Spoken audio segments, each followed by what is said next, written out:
36ನೇ ಅಧ್ಯಾಯ 9ನೇ ವಾಕ್ಯ ಓದೋಣ.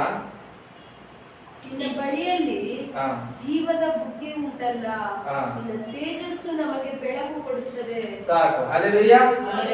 ಇಲ್ಲಿ ವಾಕ್ಯ ಹೇಳ್ತದೆ, ನಿನ್ನ ಬಳಿ ಜೀವದ ಬುಗ್ಗೆ ಉಂಟಲ್ಲ ಅಂದ್ರೆ ಏನು? ಆತನ ಒಳಗಡೆಯಿಂದ ಜೀವ ಹೊರಗೆ ಬರುತ್ತೆ. ಹಲ್ಲೆಲೂಯಾ. ಹಲ್ಲೆಲೂಯಾ. ಜೀವದ ಬುಗ್ಗೆಗಳು ಅಂದ್ರೆ ಅದರಿಂದ ಯಾವಾಗಲೂ ಒಂದು ಬುಗ್ಗೆ, ಒಂದು ಬೋರ್ವೆಲ್ ಹಾಕ್ತಾರೆ. ಬೋರ್ವೆಲ್ ಹಾಕಿದಾಗ ಅಲ್ಲಿ ನೀರು ಸಿಕ್ಕಿದಾಗ ನೀರು ಹೇಗೆ ಹರಿತಾನೆ ಇರುತ್ತೋ, ಸೊ ಜೀವದ ಬುಗ್ಗೆನೂ ಕೂಡ ಅದೇ ರೀತಿ ಅದು ಒಳಗಡೆಯಿಂದ ಜೀವ ಆಚೆ ಬರ್ತಾನೆ ಇರುತ್ತೆ. ಹಲ್ಲೆಲೂಯಾ. ಅಂದ್ರೆ ಆಡುವಂತ ಮಾತುಗಳಲ್ಲಿ ಇನ್ನೊಬ್ಬರನ್ನ ಬಲಪಡಿಸುವಂತ ಮಾತುಗಳಾಗಿರ್ತವೆ. ಹಲ್ಲೆಲೂಯಾ. ನಾವು ಆಡುವಂತ ಮಾತುಗಳು ಇನ್ನೊಬ್ಬರ ಜೀವನನ ಬದಲಾಯಿಸುವಂತ ಮಾತುಗಳಾಗಿರುತ್ತೆ. ಅದಕ್ಕೆ ಇಲ್ಲಿ ವಾಕ್ಯ ಹೇಳ್ತದೆ, ನಿನ್ನ ಬಳಿಯಲ್ಲಿ ಜೀವದ ಬುಗ್ಗೆ ಉಂಟಲ್ಲ ಅಂದ್ರೆ ಏನು? ದೇವರ ಬಳಿಯಲ್ಲಿ ಜೀವದ ಬುಗ್ಗೆ ಉಂಟು. ಹಲ್ಲೆಲೂಯಾ. ಹಲ್ಲೆಲೂಯಾ. ಆತನ ಬಳಿಗೆ ಹೋಗುವವರು ಯಾರು ಸಹ ಸಾಯೋದಿಲ್ಲ, ಆತನ ಜೀವದಿಂದ ಜೀವಿಸುತ್ತಾರೆ. ಹಲ್ಲೆಲೂಯಾ. ಅದಕ್ಕೆ ಮತ್ತಾಯದಲ್ಲಿ ನಾವು ವಾಕ್ಯ ನೋಡ್ತೀವಿ, ನಾನೇ ಪುನರುತ್ಥಾನವು ಜೀವವು, ನನ್ನ ಬಳಿಗೆ ಬರುವವನು ಯಾರು ಸಹ ನಷ್ಟವಾಗಿ ಹೋಗುವುದಿಲ್ಲ, ನಾಶವಾಗಿ ಹೋಗುವುದಿಲ್ಲ. ಹಲ್ಲೆಲೂಯಾ. ಅವನು ನಿತ್ಯ ಜೀವಕ್ಕೆ ಬಾಧ್ಯನಾಗುತ್ತಾನೆ ಅಂತ ದೇವರ ವಾಕ್ಯ ಹೇಳುತ್ತೆ. ಹಲ್ಲೆಲೂಯಾ. ಹಲ್ಲೆಲೂಯಾ. ನಿನ್ನ ತೇಜಸ್ಸು ನಮಗೆ ಬೆಳಕು ಕೊಡುತ್ತದೆ ಅಂದ್ರೆ ಏನು? ಆತನ ಬೆಳಕು ನಮಗೆ ದಾರಿ ನಡೆಸುತ್ತೆ. ಆತನ ವಾಕ್ಯಗಳು ನಮ್ಮ ದಾರಿಗೆ ದೀಪವಾಗಿರುತ್ತೆ. ಹಲ್ಲೆಲೂಯಾ. ಹಲ್ಲೆಲೂಯಾ. ಅದಕ್ಕೆ ಇಲ್ಲಿ ವಾಕ್ಯ ಹೇಳುತ್ತೆ, ನಿನ್ನ ಬಳಿಯಲ್ಲಿ ಜೀವದ ಬುಗ್ಗೆ ಉಂಟು, ನಿನ್ನ ತೇಜಸ್ಸು ನನಗೆ ಬೆಳಕು ಕೊಡುತ್ತದೆ. ಹಲ್ಲೆಲೂಯಾ. ಹಲ್ಲೆಲೂಯಾ. ಆತನ ಮಾತುಗಳು, ಆತನ ವಾಕ್ಯಗಳು ನಮ್ಮ ದಾರಿಗೆ ಬೆಳಕನ್ನು ದಯಪಾಲಿಸುತ್ತದೆ. ನಾವು ಯಾವ ದಾರಿಯಲ್ಲಿ ಹೋಗ್ಬೇಕು, ಯಾವ ಸೈಡ್ ಹೋಗ್ಬೇಕು, ಹಲ್ಲೆಲೂಯಾ ಅನ್ನೋ ಮಾತುಗಳನ್ನ, ಅನ್ನೋ ದಾರಿನ ಅದು ದೇವರ ವಾಕ್ಯಗಳು ನಮಗೆ ಹೇಳ್ಕೊಡುತ್ತಂತೆ.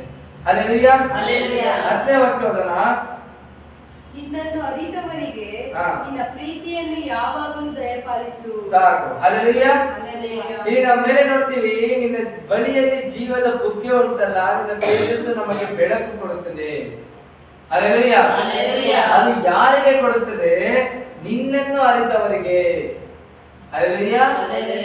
ದೇವರನ್ನ ಅರಿತವರಿಗೆ ಮಾತ್ರ ಆ ಜೀವದ ಬುಗ್ಗೆ, ಆ ಬೆಳಕು ಸಿಗುತ್ತದೆ.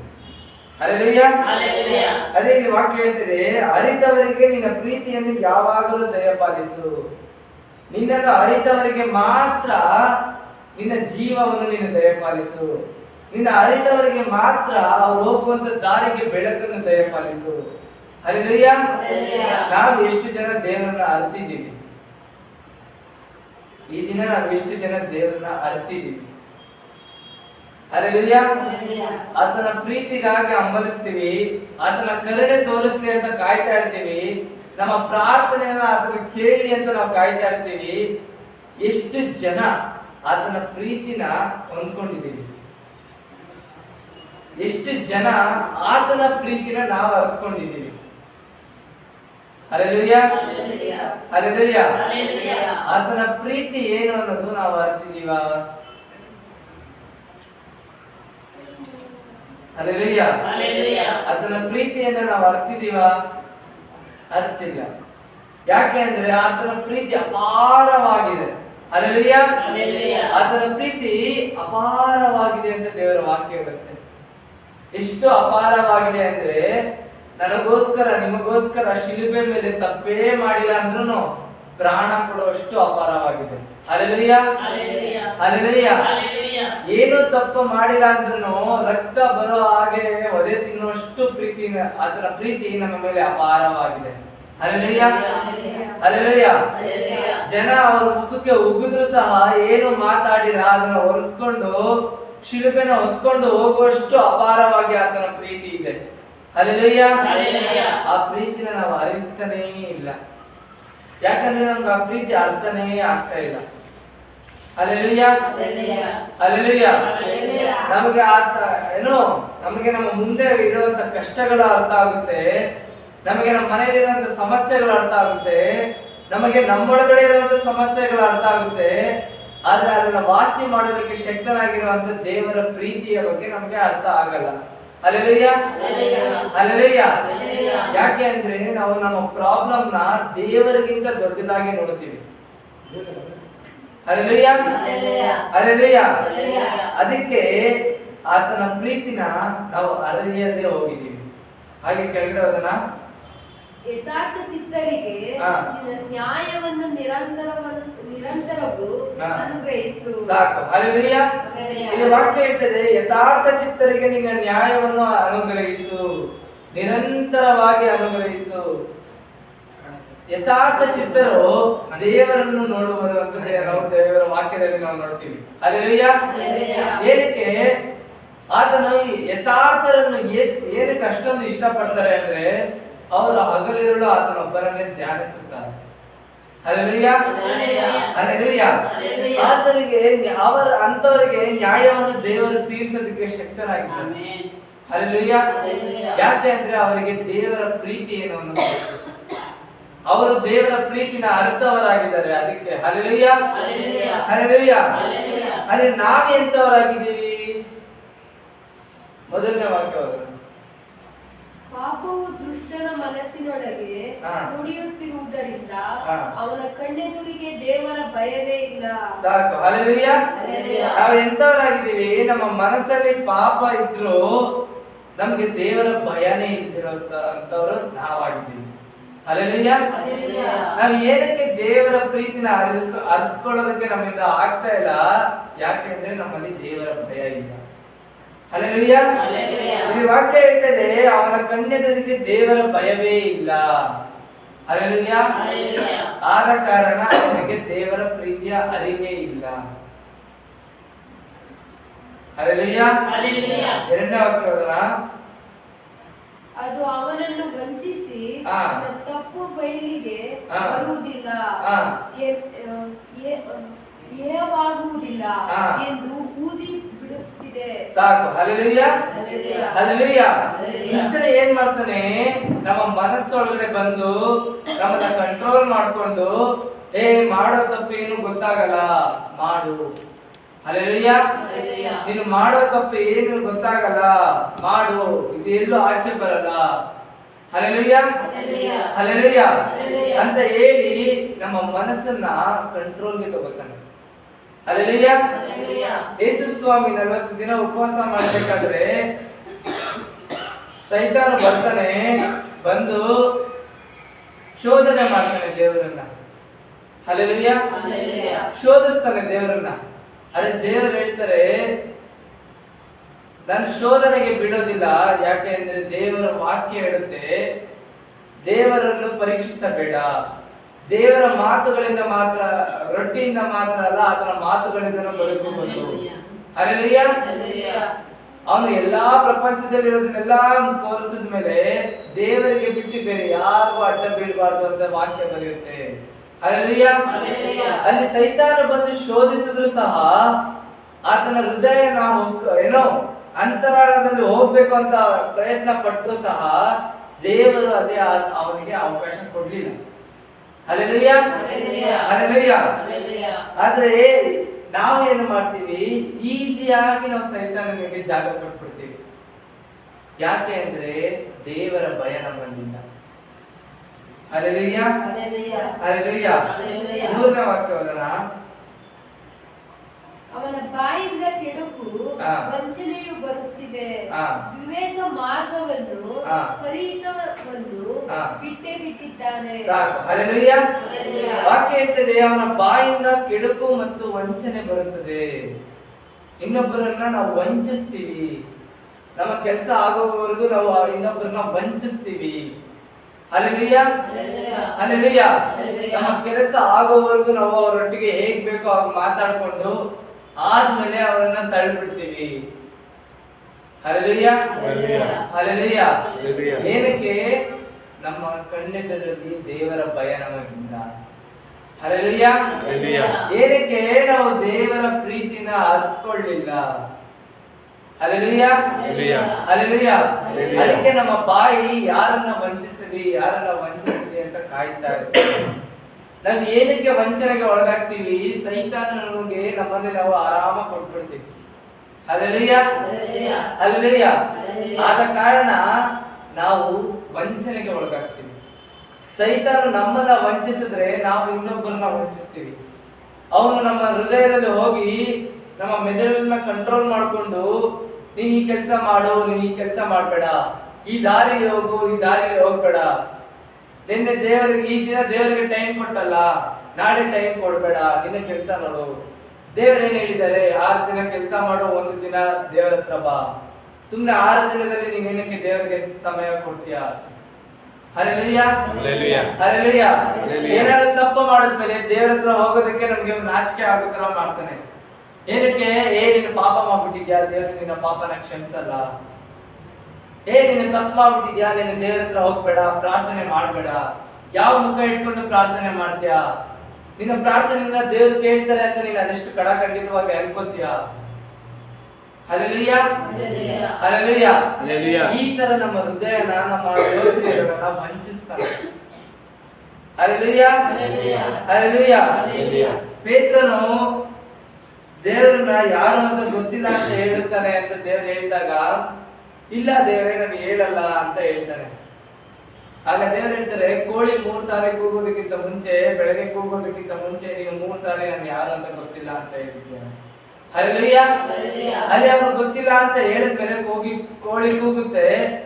ಅದು ಕೂಗಿದಾಗ ಪೇತ್ರನು ಯೇಸು ಸ್ವಾಮಿ ಹೇಳಿದ ಮಾತನ್ನ ನೆನಪು ಮಾಡ್ಕೊಂಡು ಓಡೋಗಿ ಒಂದು ಗುಹೆ ಹತ್ರ ಬಚ್ಚಿಟ್ಕೊಂಡು, ದೇವರೇ ನನ್ನ ಪಾಪಿನ ನನ್ನ ಕ್ಷಮಿಸ್ಬಿಡು, ನಾನು ಈ ಮಾತುಗಳನ್ನ ಹೇಳ್ಬಾರ್ದಾಗಿತ್ತು ಹೇಳ್ಬಿಟ್ಟೆ ಅಂತ ಹೋಗಿ ಪಶ್ಚಾತ್ತಾಪ ಪಡ್ತಾನೆ. Hallelujah, hallelujah. ಅಲ್ಲಿ ಪಶ್ಚಾತ್ತಾಪ ಪಡುವಂತ ಮನಸ್ಸು ದೇವರ ಆತ್ಮನು ಪೇತ್ರನಿಗೆ ಒದಗಿಸಿಕೊಡ್ತು. ಹಲ್ಲೆಲೂಯಾ. ಆದ್ರೆ ಇಸ್ಕರಿಯೋತ ಯೂದನು ಅವನು ಸಹ ಪಶ್ಚಾತ್ತಾಪ ಪಟ್ಟ, ದೇವರನ್ನ ಹಿಡ್ಕೊಡ್ಬಾರ್ದಾಗಿತ್ತು ಅಂತ ಪಶ್ಚಾತ್ತಾಪ ಪಟ್ಟಿದಾದ್ಮೇಲೆ ಅವನ ಮನಸ್ಸನ್ನ ಸೈತಾನನಿಗೆ ಕೊಟ್ಟಿರೋದ್ರಿಂದ ಆ ನೋವು, ಆ ಹಿಂಸೆನ ತಡ್ಕೊಳಕ್ಕಾಗಿಲ್ಲ, ದೇವರು ನನ್ನನ್ನ ಕ್ಷಮಿಸಲ್ಲ ಅಂತ ಹೇಳಿ ಅವನು ನೇಣು ಹಾಕೊಂಡ. Hallelujah, hallelujah. ಇಲ್ಲಿ ನಾವು ಇಬ್ಬರನ್ನು ಸಹ ನೋಡ್ತೀವಿ.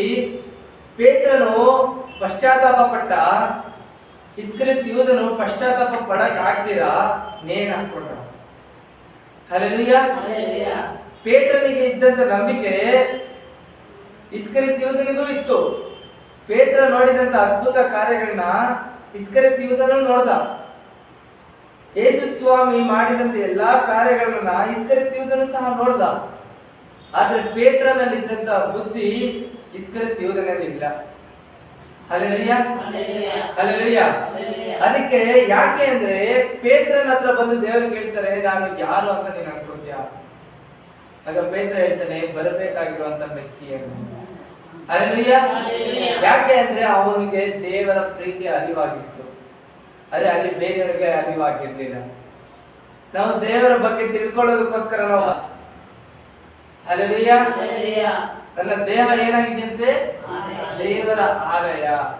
ಆದ್ರೆ ಅದನ್ನ ನಾವೇನ್ ಮಾಡಿದೀವಿ? ಕಳ್ಳರ ಗುಹೆಯಾಗಿ ಮಾಡ್ಕೊಂಡಿದೀವಿ.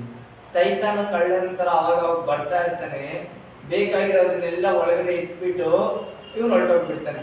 Hallelujah, hallelujah. ಇದೇ ಹೇಗಾಗಿದೆ ಅಂದ್ರೆ, ದೇವರು ನಮ್ಮ ದೇಹನ ಆಲಯವಾಗಿ ಮಾರ್ಪಟ್ರೆ ನಾವು ಅದನ್ನ ಕಳ್ಳರ ಗವೆಯಾಗಿ ಮಾಡ್ಪಟ್ಟಿದ್ದೀವಿ. ಹಲ್ಲೆಲೂಯಾ. ಅದು ಸೈತಾನನಿಗೆ ಇರಬೇಕಾಗಿರುವಂತ ಜಾಗ ಆಗಿ ನಾವು ಮಾರ್ಪಡಿಸಿದ್ದೀವಿ. Hallelujah, hallelujah. ನಾವು ಹೇಳ್ಬೋದು, ದೇವರು ಸೈತಾನನ ಒಂದೇ ಸಲ ನಾಶ ಮಾಡ್ಬೋದಾಗಿತ್ತಲ್ವಾ? ಏನಕ್ಕೆ ಮಾಡ್ಲಿಲ್ಲ? ಹೋಗ್ತೀವಿ, ನಮ್ಮ ಯೋಚನೆಗಳಿಂದಲೇ ನಾವು ಹೋಗ್ತೀವಿ. ದೇವರ ವಾಕ್ಯ ಹೇಳುತ್ತೆ ಯೆಶಾಯ ಅಧ್ಯಾಯದಲ್ಲಿ, ನಿನ್ನ ಆಲೋಚನೆಗಳು ನನ್ನ ಆಲೋಚನೆಗಳಲ್ಲ. Hallelujah, hallelujah. ನಾನು ನಿನಗೆ ಒಂದು ಆಲೋಚನೆಯನ್ನು ಕೊಡ್ತಾ ಇದ್ದೀನಿ, ಆದ್ರೆ ಆ ಆಲೋಚನೆಯನ್ನ ಮೀರಿ ನೀವು ಯೋಚನೆ ಮಾಡ್ತಾ ಇದೀಯಾ? Hallelujah, hallelujah. ಇಲ್ಲಿ ಅದಕ್ಕೆ ಹೇಳ್ತಿದೆ ವಾಕ್ಯ, ನೀನು ನಿನ್ನನ್ನು ಅರಿತವರಿಗೆ ನಿನ್ನ ಪ್ರೀತಿಯನ್ನು ದಯಪಾಲಿಸುವಿ, ಯಾವಾಗಲೂ ದಯಪಾಲಿಸುವಿ. ನಾವು ಆತನ ಅರಿತಾ ಇಲ್ಲ, ಆತನ ವಾಯ್ಸ್ ಅನ್ನೇ ನಾವು ಅರ್ಥಕೊಳ್ತಾ ಇಲ್ಲ. ಇನ್ನ ಆತನನ್ನ ಏನ್ ಅರ್ಥಕೋತೀವಿ? ಆತನ ಪ್ರೀತಿನ ನಾವೇನ್ ಅರ್ಥಕೋತೀವಿ? ಆತನ ತೋರಿಸಿದಂತ ದಯೆನ ನಾವೇನ್ ಅರ್ಥಕೋತೀವಿ? Hallelujah hallelujah. ನಾವು ಹಾಡಲ್ಲಿ ನೋಡಿದ್ವಿ ಏನು, ಆಶ್ರಿತರೆಲ್ಲರನ್ನು ಪೊರೆಯುವ ಯೇಸು ಅದ್ಭುತನೇ. ಹಲ್ಲೆಲೂಯಾ. ಅಂದ್ರೆ ಏನು, ಎಲ್ಲಾ ಜನರನ್ನ ತನ್ನೊಟ್ಟಿಗೆ ಕರ್ತ್ಕೊಳ್ಳುವಂತ ದೇವರೇ ನೀನು ಅದ್ಭುತನು ಅಂತ. ಹಲ್ಲೆಲೂಯಾ. ನಾವು ಅದನ್ನ ಮಾಡಿದಂತ ಅದ್ಭುತನೇ ಅರ್ಥಕೋತಾ ಇಲ್ಲ, ಇನ್ನು ನಾವು ಅದನ್ನ ಪ್ರೀತಿನೇ ಏನ್ ಅರ್ಥಕೋತೀವಿ? ಇನ್ನು ಬಾಯಲ್ಲಿ ನಾವೇನು ಸುಮ್ಮನೆ ಹಾಡಾಡ್ತೀವಿ.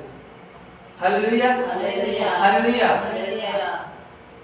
ಅದೇ ಇಲ್ಲಿ ವಾಕ್ಯ ಹೇಳ್ತಾ ಇರೋದು, ಹಾಸಿಗೆ ಮೇಲೆ ಇರಬೇಕಾದ್ರೂ ಅವರು ಕೇಡನ್ನೇ ಬಯಸುತ್ತಾರೆ. ಆ ಕೇಡು ಅವರನ್ನ ಒಂದು ದಿನ ಕೊನೆಗೆ ನರಕಕ್ಕೆ ಕರ್ಕೊಂಡು ಹೋಗುತ್ತೆ. ಹಲ್ಲೆಲೂಯಾ. ಪ್ರಕಟಣೆ 21ನೇ ಅಧ್ಯಾಯದಲ್ಲಿ ನಾವು ನೋಡ್ತೀವಿ, ಲಾಸ್ಟ್ ವಾಕ್ಯಗಳಲ್ಲಿ ಏನೇನು ತಪ್ಪು ಮಾಡಿದ್ರೆ ಆ ತಪ್ಪುಗಳಿಗೆಲ್ಲ 2ನೇ ನರಕ ಇರುತ್ತೆ, 2ನೇ ಮರಣ ಇರುತ್ತೆ. ಆ ಮರಣ ಏನಾಗುತ್ತೆ, ಯಾವಾಗಲೂ ಅದರಿಂದ ಆಚರಣೆ ಇಲ್ಲ ಅಂತ ನಾವು ದೇವರ ವಾಕ್ಯನ ನೋಡ್ತೀವಿ. ವಂಚನೆ ಮಾಡೋದು, ಮಾಟ ಮಂತ್ರ ಮಾಡೋದು, ವ್ಯಭಿಚಾರ ಮಾಡೋದು, ಹಲ್ಲೆಲೂಯಾ, ಬೇಡವಾಗಿರುವಂತ ಕೆಲಸಗಳನ್ನ ಮಾಡೋದು, ಅದೆಲ್ಲ 2ನೇ ನರಕದಲ್ಲಿ ಹೋಗಿ ಸೇರ್ಕೊಂಡಾಗ ಅದರಿಂದ ಮತ್ತೆ ಆಚೆ ಇಲ್ಲ ಅಂತ ನಾವು ನೋಡ್ತೀವಿ. ಹಲ್ಲೆಲೂಯಾ. ಆದ್ರೂ ಸಹ ಇದೆಲ್ಲ ಗೊತ್ತಿದ್ದು ಸಹ ನಾವು ಸೈತಾನನಿಗೆ ಜಾಗ ಕೊಡ್ತೀವಿ, ನಾವು ಸೈತಾನ ಮಾತಿಗೆ ಜಾಗ ಕೊಡ್ತೀವಿ. ಸೈತಾನ ನಮ್ಮ ಹತ್ರ ಆಡಿಸಿದ ಮಾತುಗಳನ್ನೇ ನಾವು ಆಡ್ತೀವಿ. ಏನಕ್ಕೆ? ದೇವರ ಭಯ ನಮ್ಮಲ್ಲಿಲ್ಲ. ಹಲ್ಲೆಲೂಯಾ. ಸೊಲೊಮೋನ್ ರಾಜ, ಅಷ್ಟು ದೊಡ್ಡ ರಾಜ, ಏನೋ ಜ್ಞಾನೋಕ್ತಿಗಳನ್ನ ಬರೀತಾನೆ. ಏನಕ್ಕೆ ಬರೀತಾನೆ? ದೇವರ ಭಯ ಅವನಲ್ಲಿ ಇದ್ದದರಿಂದ ಬರೀತಾನೆ. ಅವನು ಬೇರೆ ಏನು ಕೇಳಲ್ಲ, ದೇವರ ಜ್ಞಾನ ಮಾತ್ರ ಕೇಳ್ತಾನೆ. ಹಲ್ಲೆಲೂಯಾ. ಕೀರ್ತನೆಗಾರನು 90ನೇ ಅಧ್ಯಾಯ 12ನೇ ವಾಕ್ಯದಲ್ಲಿ ಹೇಳ್ತಾನೆ, ಏನೋ ಜ್ಞಾನ ನನಗೆ, ನನ್ನ ಹೃದಯಕ್ಕೆ ಜ್ಞಾನನ ದಯಪಾಲಿಸು, ನಾನು ಸ್ವಲ್ಪ ದಿನ ಅಷ್ಟೇ ಬದುಕುವಂತ ಹುಲ್ಲಾಗಿದ್ದೀನಿ.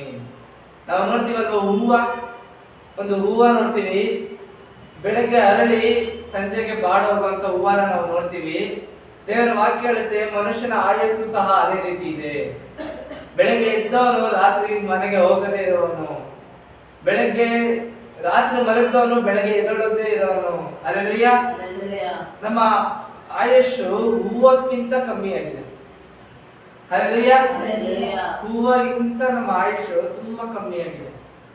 ಆದ್ರೂ ಸಹ ನಾವು ವಂಚನೆಯಲ್ಲಿ ಬೇಗ ಬಿಡ್ತೀವಿ. ಈ ದಿನ ನಾವು ವಂಚನೆ ಮಾಡಿದಾಗ ನಮ್ಗೆ ಮಾರನೇ ದಿನ ಕೊಟ್ಟಿದ್ದಾರೆ ಅಂದ್ರೆ ದೇವರು ನಮ್ಮ ಹಿಂದಿನ ದಿನ ಕ್ಷಮಿಸಿ ಒಂದು ಚಾನ್ಸ್ ಕೊಟ್ಟಿದ್ದಾರೆ. ಈ ದಿನ ನಾವು ಬದುಕಿದೀವಿ. ನಿನ್ನೆ ದಿನ ನಾವು ಯಾರು ತಪ್ಪು ಮಾಡಿಲ್ವಾ, ಪಾಪ ಮಾಡಿಲ್ವಾ, ಕೆಟ್ಟ ಯೋಚನೆಗಳನ್ನ ಮಾಡಿಲ್ವಾ, ಕೆಟ್ಟ ಮಾತುಗಳನ್ನ ಮಾತಾಡಿಲ್ವಾ? ಈ ದಿನ ನಮಗೆ ಚಾನ್ಸ್ ಏನು ಕೊಟ್ಟಿದ್ದಾರೆ, ತಿದ್ಕೊಳ್ತಾನೆ. ಹಲ್ಲೆಲೂಯಾ. ದೇವರ ವಾಕ್ಯ ಕೀರ್ತನೆಯಲ್ಲಿ ಹೇಳುತ್ತೆ, ದೇವದೂತರಿಗಿಂತ ಸ್ವಲ್ಪನೇ ಕಮ್ಮಿಯಾಗಿ ಮನುಷ್ಯನ ಮಾಡಿದ್ದಾರೆ. ದೇವದೂತರಿಗೆ ಶಿಕ್ಷೆ ಆದ್ರೆ ಶಿಕ್ಷೆನೇ ಅದು, ಮತ್ತೆ ಕ್ಷಮೆ ಇಲ್ಲ. ಆದ್ರೆ ಮನುಷ್ಯರಿಗೆ ಎಷ್ಟೇ ತಪ್ಪು ಮಾಡಿದ್ರು ಸಹ ಅವರಿಗೆ ಕ್ಷಮೆ ಇದೆ. Hallelujah hallelujah. ಏನಕ್ಕೆ ದೇವರ ವಾಕ್ಯ ಹೇಳುತ್ತೆ ಅದು ಅಂದ್ರೆ, ದೇವರು ಎಷ್ಟೋ ಪ್ರೀತಿಯನ್ನಿಟ್ಟು ಈ ಲೋಕನ ಸೃಷ್ಟಿ ಮಾಡೋದಂತೆ. ಈ ಪರಲೋಕದಲ್ಲಿರೋ ಇವ್ರು ಮಾತ್ರ ಅಲ್ಲ, ಭೂಮಿ ಮೇಲಿರೋ ಎಲ್ಲರೂ ನನ್ನನ್ನು ಸ್ತುತಿಸಬೇಕು ಅಂತ. Hallelujah hallelujah. 5ನೇ ವಾಕ್ಯವನ್ನ, ಯೆಹೋವನೇ, ನಿನ್ನ ಪ್ರೀತಿಯು ಆಕಾಶದಷ್ಟು ಉನ್ನತವಾಗಿದೆ, ನಿನ್ನ ನಂಬಿಕಸ್ಥತೆಯು ಮೇಘ ಮಾರ್ಗಗಳನ್ನು ಮುಟ್ಟುವಂತಿದೆ. ನಿನ್ನ ನೀತಿಯು ದಿವ್ಯ ಪರ್ವತಗಳಂತೆಯೂ ನಿನ್ನ ನ್ಯಾಯವು ಮಹಾಸಾಗರದಂತೆಯೂ ಇವೆ. ಯೆಹೋವನೇ, ನೀನು ಮನುಷ್ಯರನ್ನು ಮೃಗಗಳನ್ನು ಸಂರಕ್ಷಿಸುತ್ತಿ. ಹಲ್ಲೆಲೂಯಾ. ಈ ವಾಕ್ಯ ಹೇಳ್ತದೆ, ನಿನ್ನ ಉನ್ನತವು ಆಕಾಶದಷ್ಟು ಎತ್ತರವಾಗಿದೆ. ಅಂದ್ರೆ ಏನು, ಆತನ ಪರಿಶುದ್ಧತ್ವ ಅಷ್ಟು ದೊಡ್ಡದಾಗಿದೆ. ಹಲ್ಲೆಲೂಯಾ. ಆತನ ನಂಬಿಕೆಸ್ತವು ಮೇಘ ಮಾರ್ಗಗಳಾಗಿದೆ. ಅಂದ್ರೆ ಆಕಾಶದಷ್ಟು, ಆಕಾಶದಲ್ಲಿ ಚಲಿಸುವಂತ ಮೋಡಗಳಷ್ಟು ಆತನ ನಂಬಿಕೆ ಇದೆ. ಹಲ್ಲೆಲೂಯಾ. ಆತನ ಮನುಷ್ಯರನ್ನ, ಪ್ರಾಣಿಯನ್ನ ಎಲ್ಲಾರು ಸಂರಕ್ಷಿಸುತ್ತಾನೆ. ಹಲ್ಲೆಲೂಯಾ. ಎಲ್ಲಾರನ್ನು, ಪ್ರಾಣಿಗಳನ್ನ, ಮನುಷ್ಯರನ್ನ ಎಲ್ಲಾರು ರಕ್ಷಿಸ್ತಾ ಇದ್ದಾನೆ.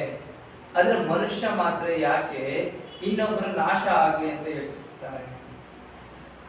Hallelujah, hallelujah, hallelujah, hallelujah, hallelujah. Hallelujah. ಆದ್ರೂ ಸಹ ನಮ್ಗೆ ಅದು ಅರಿವಿಲ್ಲ, ದೇವರ ಆಜ್ಞೆಗಳೇ ನಮ್ಗೆ ಅರಿವಿಲ್ಲ.